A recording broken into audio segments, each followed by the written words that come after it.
Vancouver. L'industrie du cannabis change à une vitesse folle. L'image du fumeur de peau un peu hippie ne tient visiblement plus la route.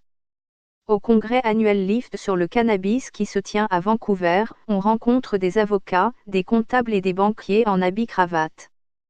Tout au long du week-end, le journal assistera au Lift Cannabis Expo, le plus grand rassemblement de gens de l'industrie et de consommateurs au pays. Cette année, une journée entière a été consacrée à des conférences à l'intention du monde des affaires avec des sujets des plus sérieux tels que quelles sont les meilleures pratiques pour s'assurer la qualité des produits, comment investir dans le cannabis, de quelle façon les différentes lois provinciales affecteront votre entreprise. C'est une journée où on met les gens en relation dans un contexte professionnel, explique Mathieu Larue, le jeune PDG de l'entreprise Lift qui organise l'événement.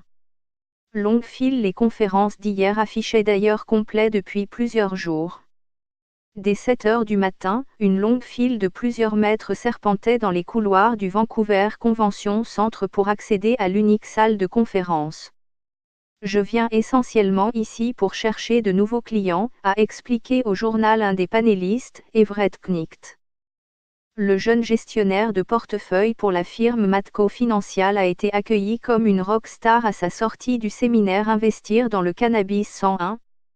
Or le cannabis demeure un produit controversé, et l'industrie n'aura pas droit à une grande marge d'erreur.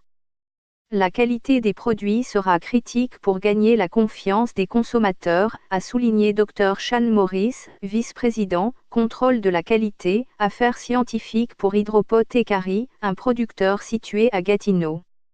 Cette industrie est déjà stigmatisée et certaines personnes vont consommer du cannabis pour la première fois. Nous ne pouvons nous permettre des problèmes de contamination comme il y a eu avec la laitue romaine, insiste-t-il. Il est de notre responsabilité de casser les idées reçues et le Congrès y contribuera, croit M. Larue,